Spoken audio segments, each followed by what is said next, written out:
kepada mereka.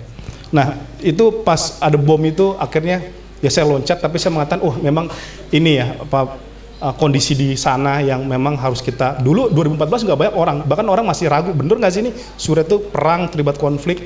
Tapi pas kita jitu ke sana, melaporkan langsung, menuliskan beritanya, sampai kita bikin buku tuh, nama bukunya Kutitipkan Namamu, siapa namamu? Kutitipkan namamu dalam doaku dari Suriah untuk Indonesia. Saya balik logika orang-orang yang seakan-akan tuh kita orang Suriah yang butuh kita, enggak, kita yang butuh Suriah. Kita yang butuh Palestina, kita yang butuh Syam, ya, karena mereka udah daerah yang diberkahi oleh Allah Subhanahu Wa Taala. Ya, orang-orang yang memang didoakan langsung oleh Rasulullah, gitu ya. Tanpa kita, saya yakin mereka juga bisa bertahan. Jadi seharusnya itu yang butuh, kita harus yang butuh mereka. Ya. Kita membantu mereka, memberikan infak ke Gaza, ke bumi Syam, agar doa Rasulullah tadi tuh yang Allahumma barik lana fi Syamina itu juga masuk ke keluarga kita, ke negara kita, ya. Ke komunitas kita, ya, ke tempat tongkrongan kita. Jadi seperti itu. Emang itu jadi kejadian, Mas.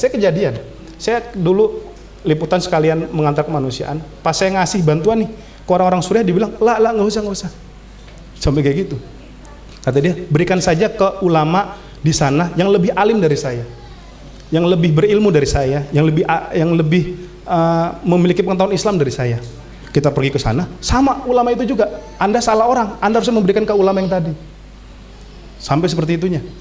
Ya, betapa mereka itu sangat luar biasa sekali, walaupun dalam kondisi seperti itu. Nah, ini saya pernah pengalaman di sana, ini situasi di Suriah. Ya, ini saya setel aja videonya. Mungkin antum udah ada yang pernah ngeliat, tapi nggak apa-apa saya refresh ulang. Atau yang teman-teman belum pernah datang ke sana, belum pernah lihat video ini. Ini pengalaman saya ke Suriah pada peliputan pada saat itu. Nah, ini saya naik mobil waktu itu. Naik mobil kecepatannya 100 km per jam. 100 km per hour kata orang-orang barat gitu ya. 100 km per jam tanpa lampu, tanpa rem. Gitu ya. Ya. Jadi antum betul-betul bisa merasakan zikir itu ketika di mobil itu. Masya Allah. Ya. Selalu ingat Allah. Ya, habis sholat kayak gak ingat Allah, ingatnya ta'aruf sama siapa gitu kan. Waduh. Dijawab belum gitu ya. Nah, itu saya betul-betul merasakan gitu ya. Saya sama Ustadz gimana nasib kita nih Ustadz? Insya Allah tenang. Tapi saya tetap nggak bisa tenang. Gitu ya. Itu mungkin banyak dosa juga gitu ya. Gitu, banyak dosa juga gitu. Dia bilang, insya Allah kita bisa lewatin. Saya jadi ingat ulama Suriah tadi yang bilang ke saya, ketika saya mau masuk ke medan zona merah ini, dia bilang, brother, ya, ini ada zona merah. Kalau kita masuk ke sana, ini ada perang di sana. Antum siap nggak? Gitu. Saya waktu itu murni liputannya kemanusiaan, nggak ada tendensi yang lain. Saya bekerja sebagai seorang wartawan. Gitu. Memang kenapa Ustadz? Ya, kalau kita masuk ke sana, melewati zona sana, kita memang kita akan menemui orang-orang yang masih kelaparan, tertinggal gitu ya. Tapi memang ketika melewati daerah sana, kita harus siap menghadapi konsekuensi terburuk. Ya. Konsekuensi terburuknya apa? Saya bilang, kematian kata dia. Gitu ya, kematian. Antum siap nggak? Wah, saya pas sebut kematian itu agak lemes juga dengkul saya. Gitu ya. Kita datang ke sini baik-baik, pulang tinggal nama gitu ya. Seperti itu ya, nanti disolatin jenazah rame-rame gitu ya. Saya mikir, waduh, berat juga ini. Gimana antum siap tidak? Saya mau gimana? Kaki saya sudah melangkah di situ, tubuh saya udah di situ, saya nggak bisa mesen Grab pulang gitu kan. Iya, ada paket OVO lagi kan. Gitu. Nggak bisa tuh. Ya udahlah. Insya Allah Ustaz, saya dengan so maconya gitu ya. Gitu ya. Insya Allah ya saya siap ya, walaupun dalam hati itu berat juga gitu ya. Oke, kalau antum siap dan teman-teman siap, kita pergi sana. Tapi ketika kemudian kita mendapati sebuah ajal yang buruk dan sesuatu yang tidak kita inginkan, kata beliau, sempat berhenti sejenak gitu ya, kayak novel-novel gitu ya. Kalau memang kita nanti akhirnya menghadapi ajal terburuk, konsekuensi terburuk, maka sampai jumpa di surga. Kata dia gitu. Ya, see you in the jannah, seperti itu ya. Masya Allah. Beliau itu yang membuat saya, wah, ini luar biasa memang ini tantangan kita sebagai seorang jurnalis, tantangan sebagai seorang wartawan yang tidak mungkin memang konsekuensinya memang kematian, seperti itu. tetapi banyak saya lihat ya kayak Mas Surya dan teman-teman yang pergi ke Gaza ditembakin dan sampai meninggal, dan beberapa yang belum meninggal mengatakan kalau memang itu harga untuk membebaskan Gaza maka aku rela. Seperti itu. Kalau itu memang harga untuk membebaskan Gaza maka aku rela. Ini yang memupuk kemudian semangat saya, insya Allah Ustaz, kita pergi ke sana.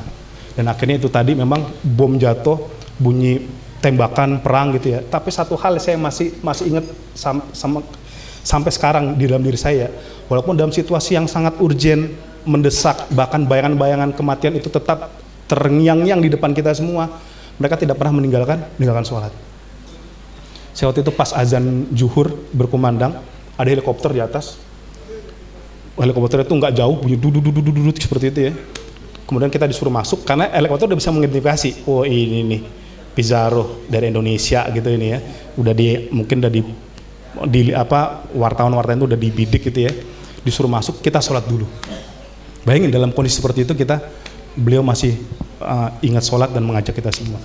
Nah ini videonya ya, ketika saya naik mobil di malam hari 100 km per jam tanpa lampu, tanpa rem ya. Nah ini antum rasain aja ya.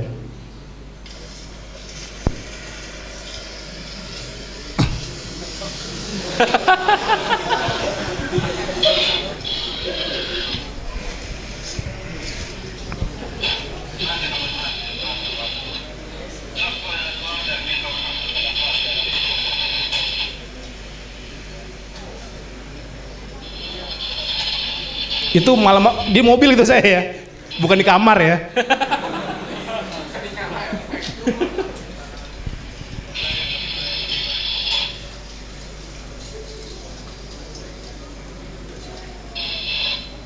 Nah, itu saya belum dari mobil, saya nggak hoax loh ya.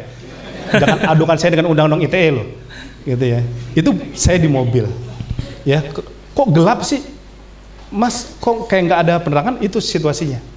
Saya ingat waktu itu saya lagi liputan, ngeliput orang yang meninggal, takziah gitu.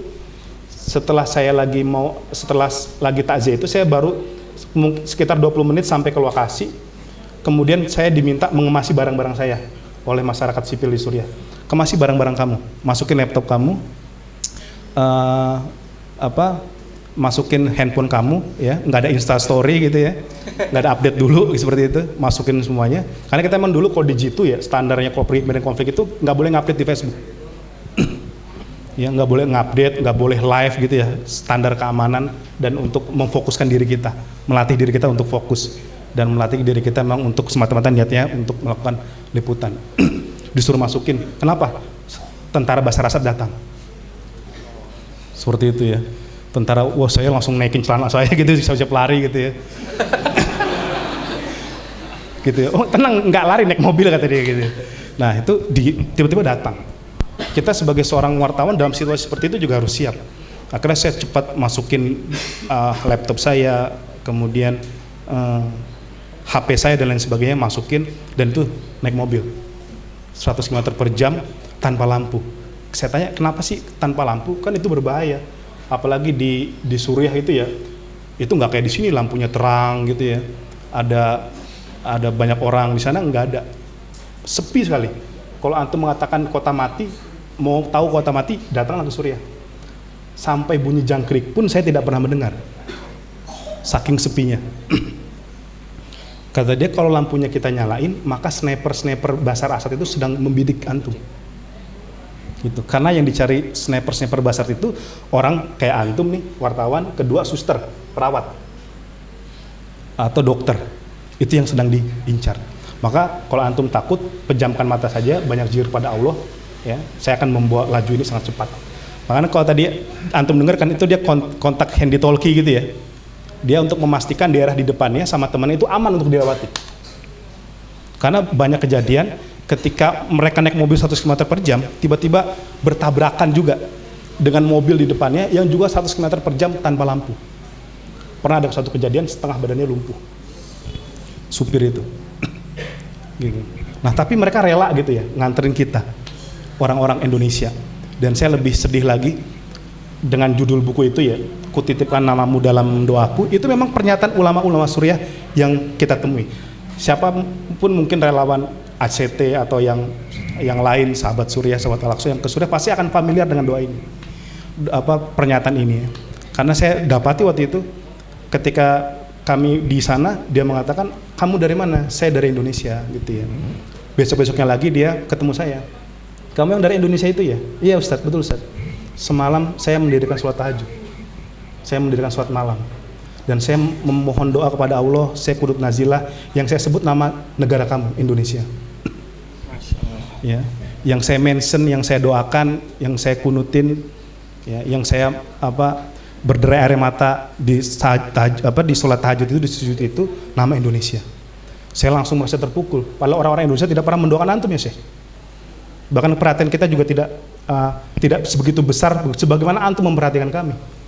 Tapi kata Yahi, kata dia, ketahuilah gitu ya, saya mendoakan nama negara saudara antum, negara antum, karena saya nggak mau penderitaan yang kami rasakan juga terjadi kepada kamu, kepada keluarga kamu, kepada negara kamu. Kami merasakan menjadi menderita itu tidak mudah dan juga tidak sulit. Maka izinkan kami selalu mendoakan nama antum dalam sholat kami. Seperti itu. Nah, pertanyaannya, apakah kita sudah mendoakan mereka? Sudah membasahi lidah kita di tengah malam mengadukan mereka untuk mendapatkan perlindungan tengah malam? Tidak. Hatta mereka sekarang kebanjiran, mereka kedinginan, kita pun juga tidak membantunya.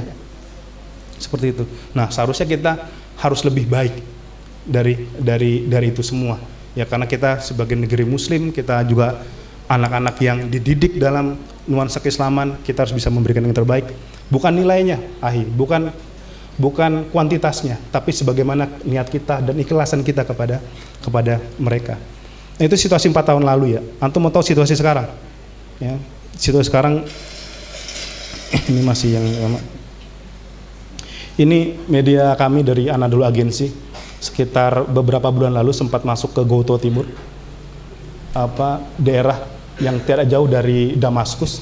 Ini situasi sekarang itu habis.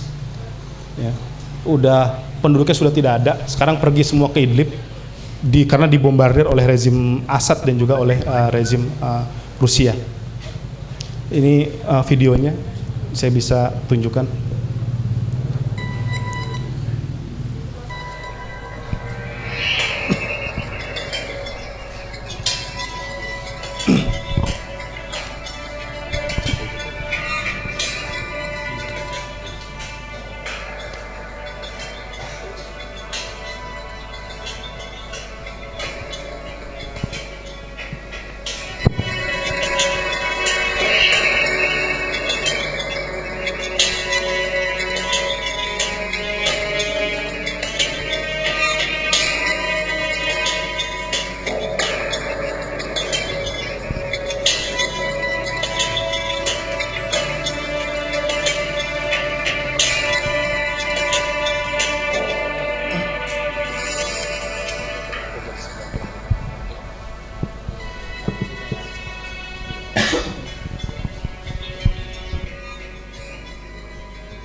Itu kita ambil pakai drone ya, masuk ke wilayah Ghouta Timur, capture gedung, masjid, jalan yang antum lihat itu udah kosong, berantakan, hancur lebur, ya, yang sudah tidak layak huni lagi. Ini daerah yang langsung ada hadisnya, ya, wilayah Ghouta Sarkiyah ini. Tapi ini kondisinya pada hari ini.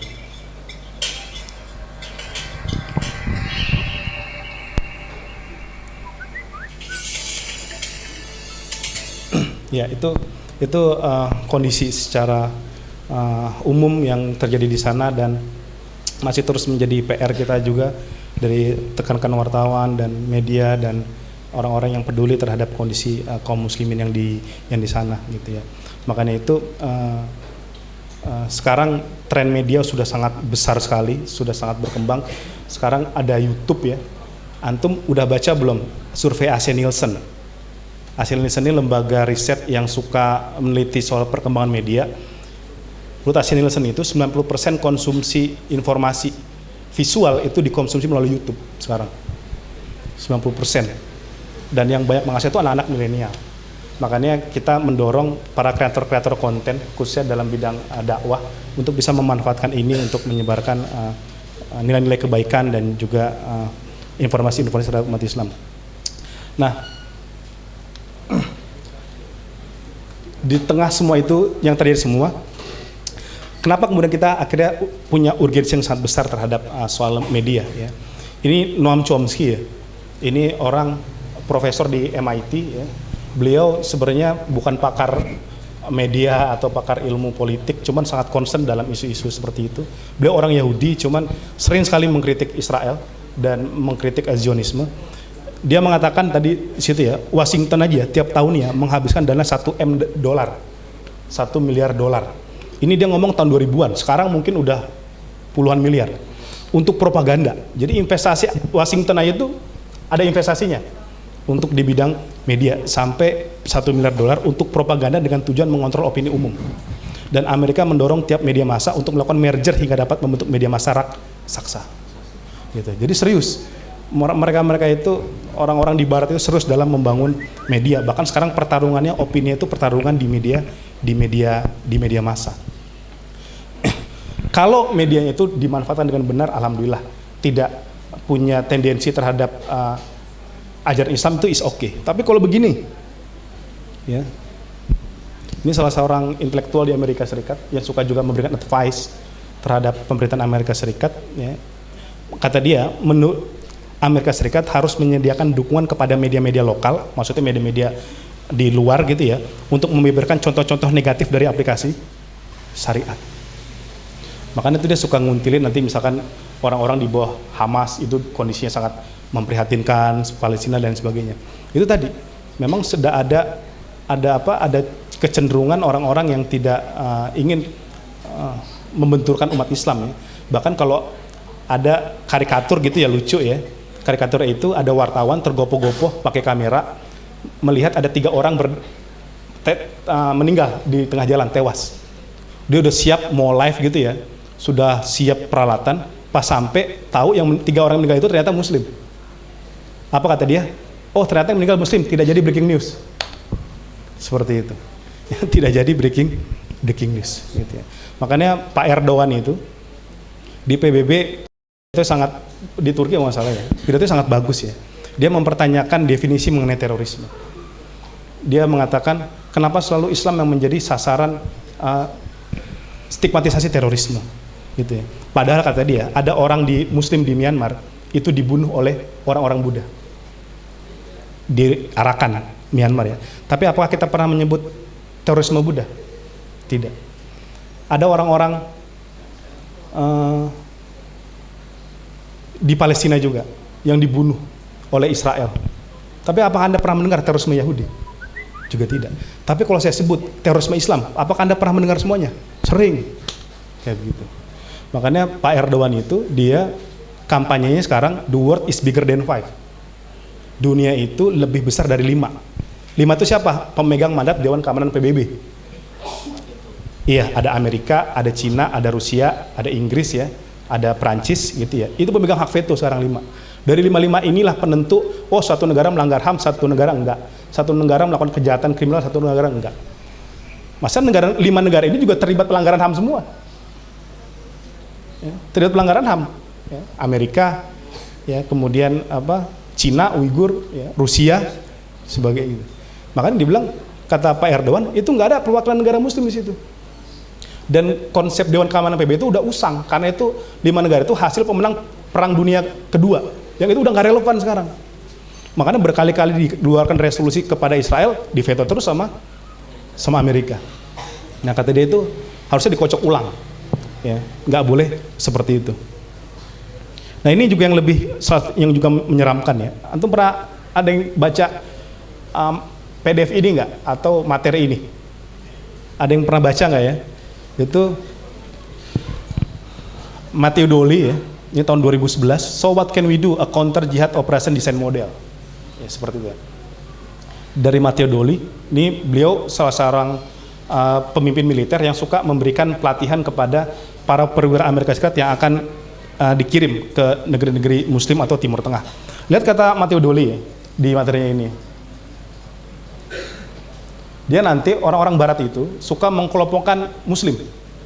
Ini fundamentalis, ini radikalis, ini moderat, ini liberal. Yang tolak ukurnya itu juga dari mereka.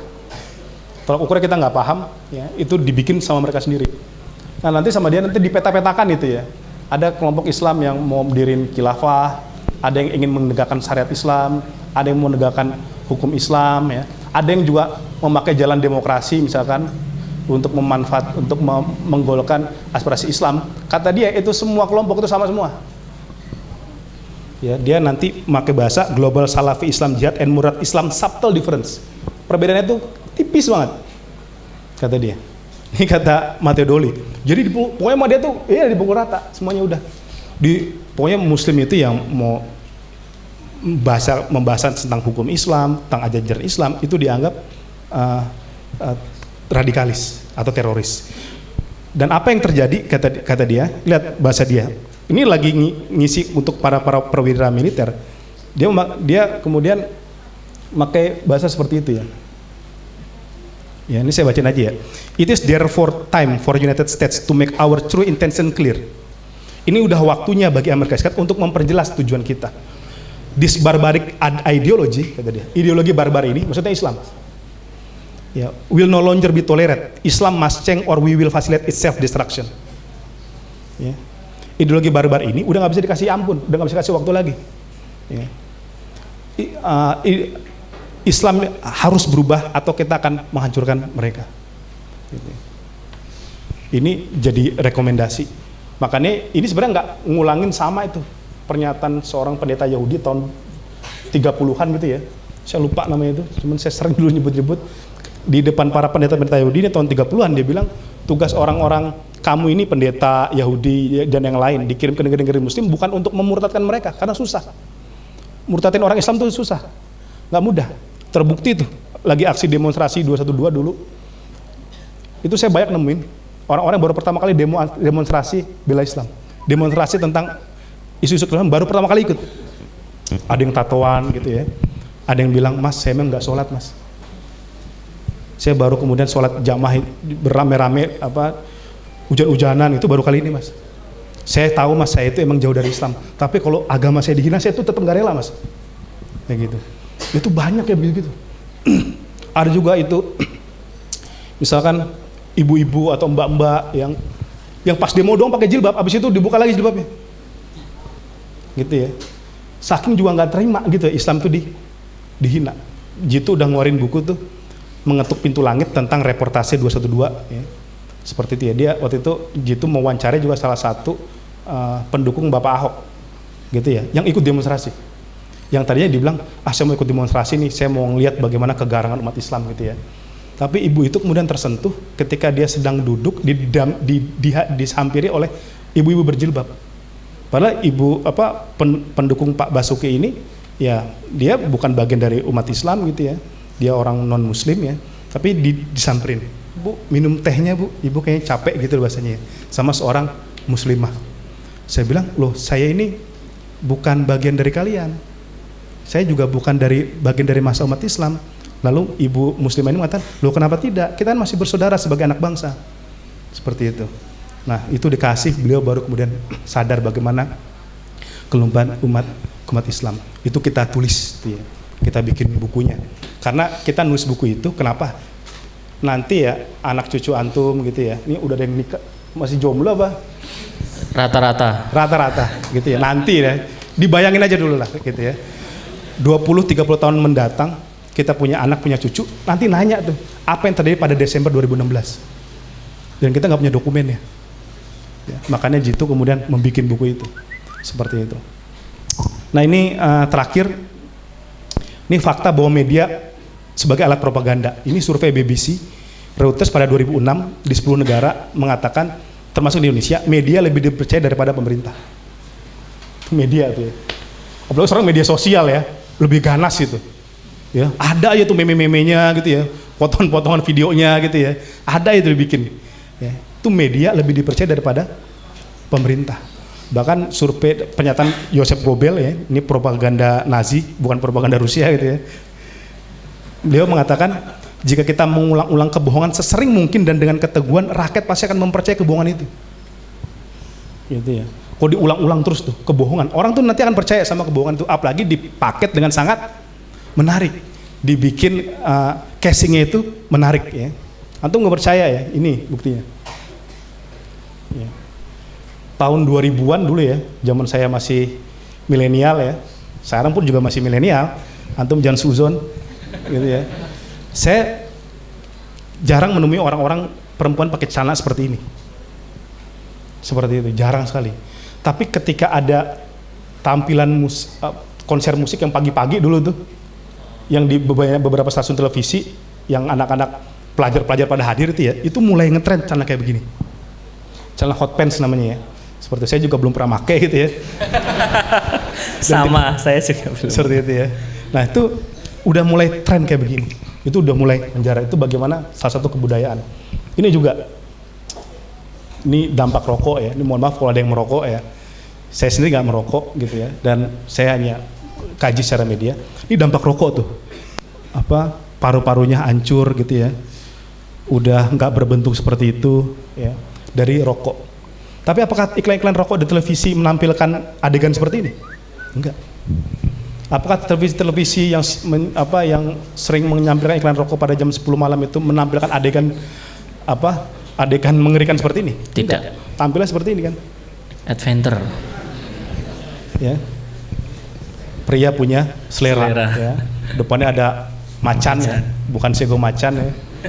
Ada macan, di sininya ada burung ini burung beo, burung elang. Burung elang ya. Mungkin bisa ditambah ya agar lebih maco, buaya depannya misalnya. Seperti itu ya. Ada buaya dan sebagainya gitu ya. Pria punya selera. Dia nggak tampil. Nggak nampil dengan wajah yang garang seperti itu. Ya bahkan ada yang begini tampilan itu. Ya. Dan bahkan mensponsori pertandingan-pertandingan olahraga. Ya, bahkan bukan lagi mensponsori, bikin klub. Ya. Bikin klub ya, olahraga seperti itu betapa canggihnya yang kata Goebbels tadi ya. Pertanyaannya, kita tuh dakwah udah bikin casing packaging kayak gini gak sih ini? Gitu ya, kita ngajak orang juga menjelaskan Islam ya. Kemarin kita diskusi sama pemuda hijrah ya di Bandung, itu menarik juga ya. Dia ngasih 4 layer anak milenial saat ini atau anak muda. Level 1 level aktivis. Ini kayak muka emasnya inilah, ya, ganteng, jenggotan gitu ya. Aktivis nih ya, level 1. Level 2 simpatisan. Yang ikut ngaji nih, ikut ngaji gitu ya, ikut nongkrong walaupun nggak aktif-aktif banget. Ada level 3, level orang-orang umum. Orang-orang biasa aja tuh, yang nggak paham Islam. Dan bahkan suka kena propaganda anti-Islam. Dan terakhir level 4, level liberal. Atau kelompok-kelompok anti-Islam, kelompok-kelompok sekuler liberal. Level 3-4. Nah level 3-4 ini yang paling banyak. Kalau level 1, level 2 itu level ahi uhti. Gitu ya. Level 3, level 4, level brosis. Gitu ya. Nah, level 3-4 brosis ini jarang digarap. Seperti itu. Ya. Itu di Jakarta banyak tuh, di Kemang gitu-gitu ya, di Blok M, seperti itu. Teman-teman saya juga seperti banyak yang kayak begitu. Nah, kalau diajak kayak begitu, ya, kita harus punya casing, packaging yang juga menarik untuk menjelaskan Islam. Apalagi kalau kita sih di negeri Muslim ya, lebih enak ya. Coba dalam konteks-konteks negara-negara Barat, sekuler, atau bahkan Turki.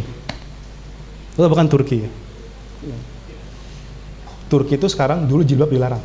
Nggak boleh masuk SMA, masuk perguruan tinggi, masuk rumah sakit nggak boleh. Sekarang zamannya Pak Erdogan, itu dibolehkan. Itu debatnya bertahun-tahun. Untuk jangan salah.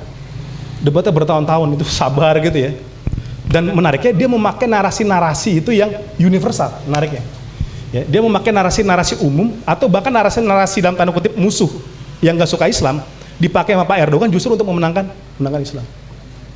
Ketika debat jilbab itu, ya, Pak Erdogan cuma nanya tuh sama anggota-anggota parlemen yang mungkin berpaham sekuler. Kalau Anda sebagai penganut sekularisme lah bahasa kayak gitu. Anda katanya orang yang menjunjung tinggi demokrasi, menjunjung tinggi HAM. Kenapa Anda membolehkan orang-orang Kristen pergi ke gereja, orang-orang Yahudi pergi ke sinagog dengan bebasnya, tapi seorang muslimah tidak boleh memakai jilbabnya? Kayak gitu. Padahal ya Anda itu sebagai orang-orang yang menjunjung tinggi demokrasi dan HAM. Debat bertahun-tahun, gol akhirnya. Ya, jilbab itu sekarang udah mulai dibolehkan. Seperti itu. Lihat, dia nggak ngutip Quran, nggak ngutip hadis, dia cuma pakai nalar yang sering dipakai orang. Bahkan itu orang-orang yang juga tidak setuju mungkin sama Islam. Makanya dia juga dalam mengajak orang peduli sama Rohingya, Mesir, Palestina. Apa kata-katanya sekarang menjadi viral? Ya, Anda tidak perlu menjadi Muslim untuk membela bangsa Palestina, tapi cukuplah menjadi manusia. Gitu. Saya yakin itu perasaan dari Al-Quran dan hadis, tapi beliau bisa komunikatnya, membahasakan kepada orang-orang yang mungkin tidak setuju sama Islam. Anda nggak perlu menjadi Islam kok.